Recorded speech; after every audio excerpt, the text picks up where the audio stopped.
और यह तीसरा बाण जब तक तुम्हारे पास है तब तक तुम्हें कोई भी परास्त नहीं कर सकता, परंतु तुम इनका उपयोग केवल धर्म की रक्षा के लिए ही करना। जो आज्ञा माते, आप जो आज्ञा प्रदान करेंगी मैं उसका सदैव पालन करूंगा।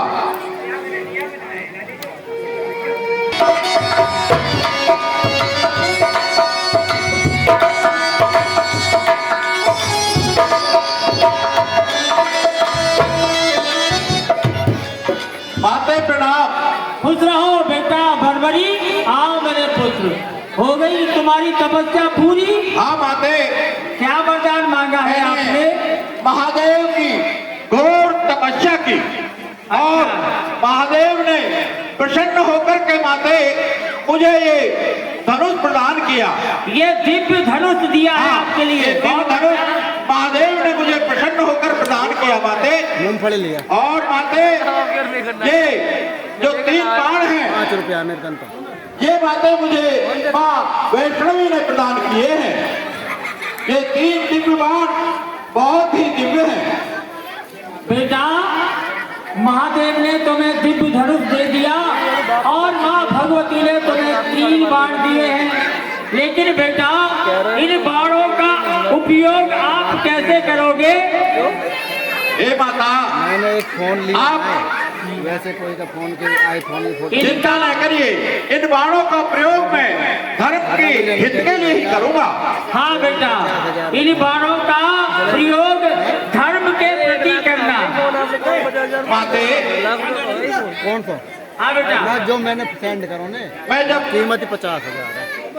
तपस्या करके वापिस आ रहा था तो मुझे ज्ञात हुआ कि कौरव और पांडवों में यहाँ बैठ जाए बेटा, महायुद्ध होने जा रहा है। बैठ जा। हाँ बेटा, ये बात तो हमने भी सुनी है और युद्ध ऐसा नहीं है, महायुद्ध होने के लिए जा रहा है। हाँ माते, हाँ मेरी प्रबल इच्छा है माते हमें भगवती ने कि मैं भी उस युद्ध में जाकर के भाग लूं। आपके कोई ना बेटा आप दूसरा देखो, युद्ध में भाग लेना तुम्हारा अच्छी बात नहीं है। ये दोनों कुल है जो अपने ही है। आप बताइए किसके साथ लड़ोगे? माता, जो आप आज्ञा प्रदान करेंगी मैं सदैव वही करूंगा। मेरे लाल, मैं आज्ञा कैसे दे सकती हूँ? 2 कुल है, 2 वंश हैं, वो अपने ही तो है। क्या तुम अपने पर ये शस्त्र चलाओगे? ये तुम्हारे दिव्य बाणों की वर्षा अपनों पर ही करोगे? तो माते, मेरी प्रबल इच्छा है तो मैं क्या करूं? बेटा बरबरी, एक उपाय बताती हूँ मैं। बोलो माते। ये है कि अगर कोई योद्धा हारता दिखे, कोई सैनिक हारता दिखे, कोई एक पक्ष अगर तुम्हें परास्त दिखे तो तुम उनका सहयोग कर सकते हो। यानी कि माते, मैं जो पक्ष हारेगा उसके साथ में युद्ध करूं। हाँ, उसकी जीत के लिए इस विद्या का, इस धनुष का, इन बाणों का प्रयोग कर सकते हो। जो आज्ञा माते, आपकी आज्ञा शिरोधार्य है और मैं वचन देता हूं कि जो पक्ष हारेगा मैं उसी के साथ ही युद्ध करूंगा। धन्य है बेटा बबरी, मैं तुम पर बलिहारी जाती हूँ। केवल अपने बाबा पर गए हो। पता है तुम्हारे परदादा भीम, नकुल, सहदेव और अर्जुन, वो हमेशा कान्हा की भक्ति में लीन रहते हैं। ऐसा ही मेरा पुत्र पैदा हुआ है। धन्य है बेटा, तुझे पाकर के मैं धन्य हो गई। बेटा अगर रास्ते में कोई तुम्हें साधु संत ब्राह्मण जो भी मिले, जो भी तुम्हें से मांगे वो निराश होके नहीं जाए। जो भी तुमसे मांगे वो उसे दे देना।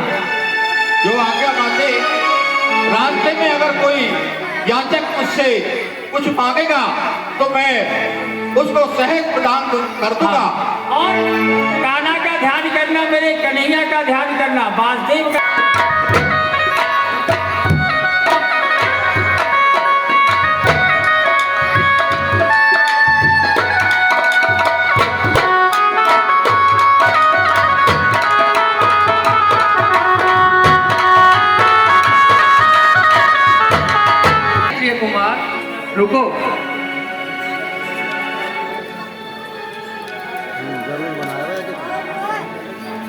प्रणाम ब्राह्मण देव। आयुष्मान भव। हे क्षत्रिय कुमार, तुम इस वीर भेष में और इतनी आतुरता में कहाँ जा रहे हो, जरा हमें तो बताओ। ब्राह्मण देव, मैं कौरव और पांडवों का युद्ध हो रहा है, मैं उसमें भाग लेने के लिए जा रहा हूँ। अच्छा, तो वीर पहले अपना परिचय तो दीजिए। ब्राह्मण देव, मैं भीम का पौत्र हूं और बर्बरीक मेरा नाम है और पिता का नाम घटोत्कच और माता का नाम अहलावती है। अच्छा, तो तुम भीम के पुत्र हो हाँ ब्राह्मण देव, मैं भीम का ही पौत्र हूं। और उस महासंग्राम में जा रहे हो? जी हाँ ब्राह्मण देव, मैं उस महासंग्राम में भाग लेने के लिए जा रहा हूँ। लेकिन हे क्षत्रिय कुमार, हे बर्बरीक, तुम्हारे साथ ना तो कोई सैन्य बल है, ना कोई शक्ति, और वहाँ रण में तो बड़े बड़े योद्धा युद्ध के लिए तैयार खड़े हैं, और तुम्हारे इस तर्कस में, हे बर्बरीक, तुम्हारे इस तर्कस में केवल 3 ही बाण हैं। क्या इन 3 बाणों से तुम उस महाभारत के रण क्षेत्र को जीतने की क्षमता रखते हो? ब्राह्मण देव, आप शायद मेरे इन 3 बाणों की महिमा को जानते नहीं हो। 3 बाणों की महिमा? हाँ ब्राह्मण देव, ये बाण नहीं, ये 3 बाण बहुत ही दिव्य बाण है। दिव्य बाण? हाँ। ऐसा इन 3 बाणों में क्या है बर्बरीक, जो तुम इतना अभिमानवश इन 3 बाणों की महिमा का बखान कर रहे हो? अच्छा, तो ब्राह्मण देव, आप मेरी परीक्षा लेना चाहते हो? ऐसा ही समझो। तो बताओ ब्राह्मण देव, बताओ मुझे क्या करना होगा मेरे दिव्य बाणों की? हे बर्बरीक, परीक्षा तो हम लेंगे ही। पहले तुम जो इतना बखान कर रहे हो इन 3 बाणों के बारे में, ऐसी क्या विशेष है इन 3 बाणों में, क्या विशेष बात है जो तुम अभिमान में हो रहे हो? ब्राह्मण देव सुनिए, ये जो मेरे तर्कस में पहला बाण है, उसकी ये महिमा है कि मैं अपने मन में जो विचार कर लूंगा कि इनका भेदन करना है, तो ये बात उन सभी का भेदन करके वापस मेरे तर्कस में आ जाएगा, चाहे वो पाताल में ही क्यों ना छुपा हो। अच्छा, हाँ। और ये दूसरा बाण? और दूसरा बाण, असंख्य सेना हो, चाहे कितनी भी सेना हो, सबको समाप्त करके वापस मेरे तर्कस में आ जाएगा। और हे बर्बरीक, 2 की महिमा तो तुमने बता दी, ये तीसरे बाण की भी बता ही दो। ब्राह्मण देव, यह तीसरा बाण तो बहुत ही दिव्य बाण है, इसकी तो आवश्यकता कभी पड़ेगी ही नहीं, क्योंकि जब तक यह बाण मेरे तर्कस में है, मुझे कोई भी संसार में परास्त नहीं कर सकता। इतना दिग्विजय बाण? हाँ ब्राह्मण देव, यह ऐसा ही बाण है। तो हे बर्बरीक, जैसा कि तुमने पहले ही बातों में समझ लिया कि मैं तुम्हारी परीक्षा लेना चाहता हूँ। मुझे तो ऐसा ही प्रतीत हुआ ब्राह्मण देव कि आप मेरी परीक्षा लेना चाहते हो। तो हे बर्बरीक, लीजिए, मैं आपकी परीक्षा देता हूँ, परीक्षा लेता हूँ। क्या करना होगा ब्राह्मण देव? हे बर्बरीक, जो तुम अपने सामने ये पीपल का वृक्ष देख रहे हो, हे बर्बरीक, ये जो सामने तुम पीपल का वृक्ष देख रहे हो, हाँ ब्राह्मण देव दिख रहा है। इस पीपल के वृक्ष के सभी पत्तों का छेदन यदि तुम्हारा ये एक बाण कराए, तो मैं तुम्हारे बाणों की शक्ति को जानूं।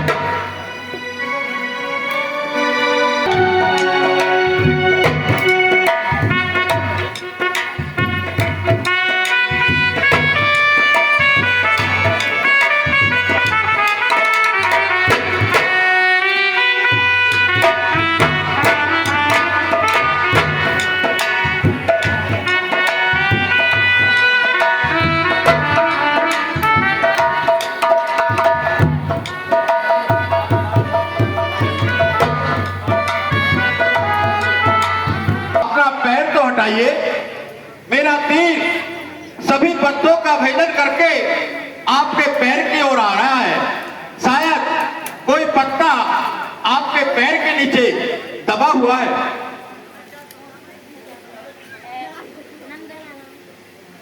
वाह वाह वीर बर्बरी, वाह। हे वीर बर्बरी, कोई तोड़ ही नहीं है। प्रणाम माधव। आयुष्मान भव। हे बर्बरी, तुम्हारी शक्ति का कोई तोड़ नहीं है। तुम तो केवल एक ही बाण में पूरे युद्ध क्षेत्र का निर्णय बदल सकते हो। अवश्य माधव, मैं एक ही बाण से उस महाभारत के युद्ध का निस्तारण कर सकता हूं। तो हे बर्बरी, तुम इतनी शक्ति तो रखते हो और महासंग्राम में जा भी रहे हो, तो मुझे इतना तो बताओ कि तुम महासंग्राम में जाकर किस पक्ष की ओर से युद्ध लड़ोगे? बहुत ही उत्तम प्रश्न किया माधव। मैं वहां पर जो पक्ष हारेगा माधव, मैं उसी की ओर से युद्ध करूंगा। क्या कह रहे हो बर्बरी? हाँ माधव, मैं सत्य कह रहा हूं। जो पक्ष हारेगा मैं उसी की ओर से युद्ध करूंगा। हे बर्बरी, तुम्हारे कहने का तात्पर्य है यदि कौरव हारते हुए दिखे तो क्या तुम उनकी तरफ से युद्ध लड़ोगे? जरूर माधव, अगर कौरव हारते हुए दिखे तो मैं उनकी ही ओर से युद्ध लड़ूंगा। नहीं नहीं, हे बर्बरी, तुम ऐसा कैसे कर सकते हो? तुम तो पांडवों के वंशज हो। सत्य कर आया हूं। वचन? कैसा वचन? यही कि जो पक्ष हारेगा मुझे उसी के साथ युद्ध करना पड़ेगा। ये क्या वचन दे आए पुत्र? लेकिन जो भी है उचित है, तुम अपने वचन से भी पीछे नहीं हट सकते। युद्ध में जाने की आज्ञा प्रदान कीजिए, क्योंकि मुझे पहले ही मालूम था कि मेरी परीक्षा लेने वाला या तो आप या फिर भोलेनाथ, महादेव या वैष्णवी, इन तीनों के अलावा मेरी परीक्षा कोई और नहीं ले सकता। अच्छा माधव, प्रणाम। जाइए बर्बरी। अर्जुन, आ गए तुम? जी माधव। माधव, आप इतने विचलित व चिंतित क्यों दिखाई दे रहे हैं? हे पार्थ, मेरी चिंता का विषय ही बर्बरिक है। बर्बरिक? बर्बरिक क्यों माधव? हाँ हे पार्थ, तुमने देखा उसके बाणों की शक्ति को। कैसे उसने एक ही बाण में सभी पत्तों का छेदन कर दिया, जैसे उसने सभी पत्तों का छेदन किया है। हे पार्थ, उसी प्रकार वो पूरे रण में केवल एक ही बाण में परिणाम बदल सकता है। ये तो अच्छी बात है ना माधव, बर्बरिक हमारा पौत्र है। यही तो बात है हे पार्थ, यही तो बात है कि वो तुम्हारा पौत्र है। परंतु हे पार्थ, तुमने उसकी बाणों की शक्ति को तो देखा, क्या तुमने उसके प्रण को सुना जो वो घर से करके आया है? प्रण? कैसा प्रण माधव? हाँ पार्थ, प्रण। वो प्रण करके आया है कि जो उस युद्ध क्षेत्र में हारता हुआ दिखेगा, मैं उसकी ओर से युद्ध लड़ूंगा। और जैसा कि हे पार्थ अर्जुन, जैसा कि आप जानते हैं कि अब पांडवों की सेना युद्ध क्षेत्र में कौरवों पर भारी पड़ रही है, और अगर इसी बीच में बर्बरिक कौरवों की ओर से युद्ध लड़ता है, हे पार्थ, यदि बर्बरिक कौरवों की ओर से युद्ध लड़ता है तो ये धर्म युद्ध अधर्म में परिवर्तित हो जाएगा। तो इसका कोई उपाय तो होगा माधव? उपाय तो है और उपाय करना ही होगा अर्जुन। चलो हम बर्बरिक के पास चलते हैं। चलिए केशव। आयुष्मान भव पुत्र। माधव, मैं यह क्या देख रहा हूं माधव कि आपका चेहरा कुछ मलिन दिख रहा है। आप कुछ चिंताग्रस्त से व्यतीत हो रहे हो माधव। चिंता चिंता तो है पुत्र, परंतु परंतु क्या परंतु अगर चिंता है माधव तो उस चिंता का निवारण भी आपके अतिरिक्त और कौन के पास हो सकता है?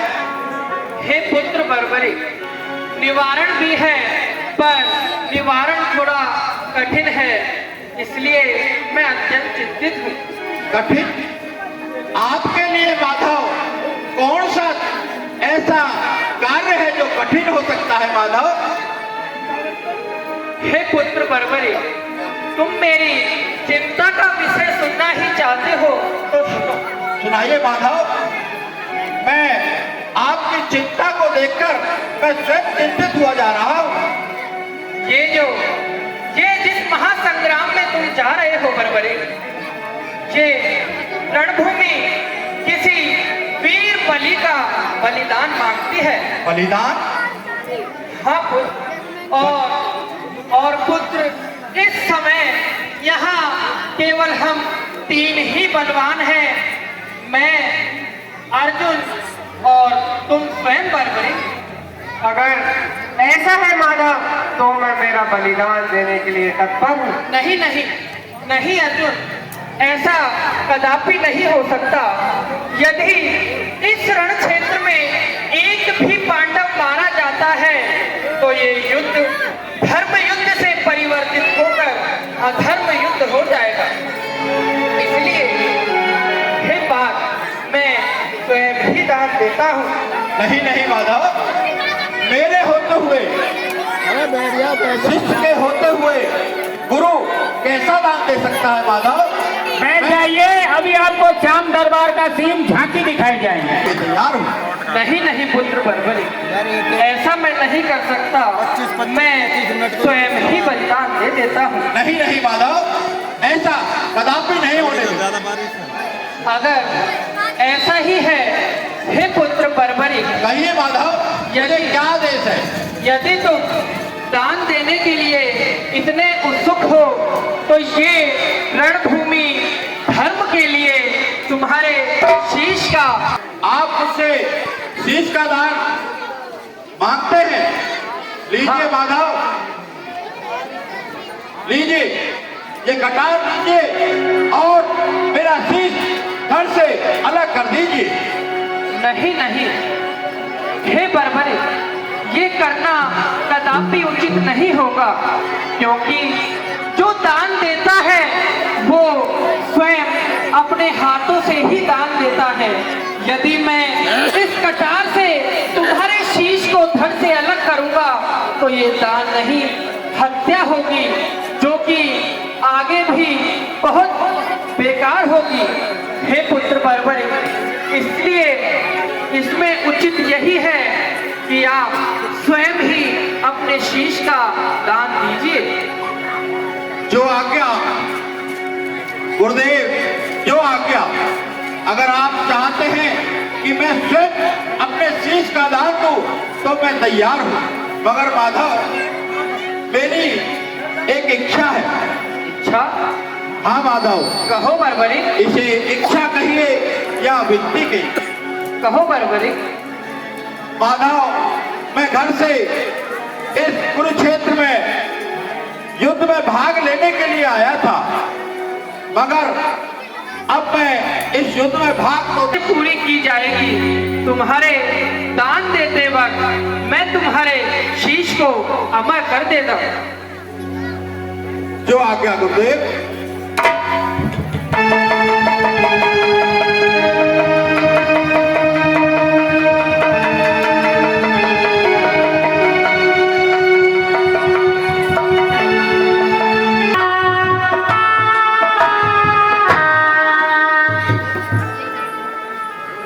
हे पुत्र बर्बरी, मैं तुम्हारे शीश को अभी अमर कर देता हूँ।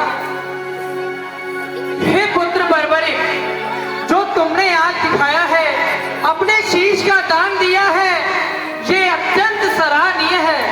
धन्य है वो माँ बर्बरी जिसने तुझे जन्म दिया। और हे बर्बरी,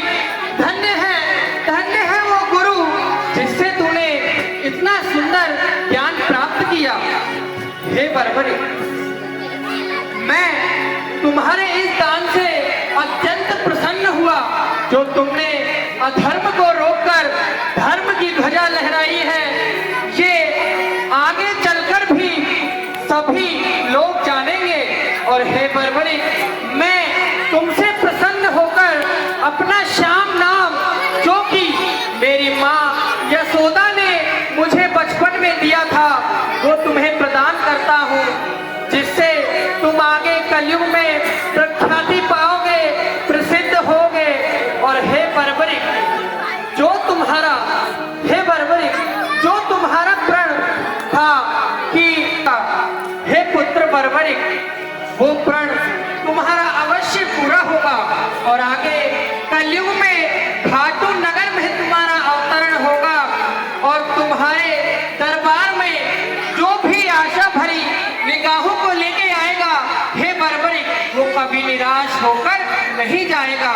और बर्बरी, तुम हर हारे का सहारा बनोगे और आगे चलकर शीश के दानी, हारे के सहारे, श्याम नाम आदि नामों से जाने जाओगे।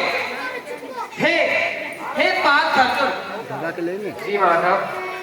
जैसा कि बर्बरी की इच्छा थी कि वो इस महासंग्राम को देखना चाहते हैं, तो इसकी पूर्ति के लिए आप इनके शीश को ले जाइए और सबसे ऊंची चोटी पर रख दीजिए, जहां से महासंग्राम का वर्णन पूरा इनको दिख सके, जहां से इनकी दृष्टि अच्छी महासंग्राम पे पड़ सके।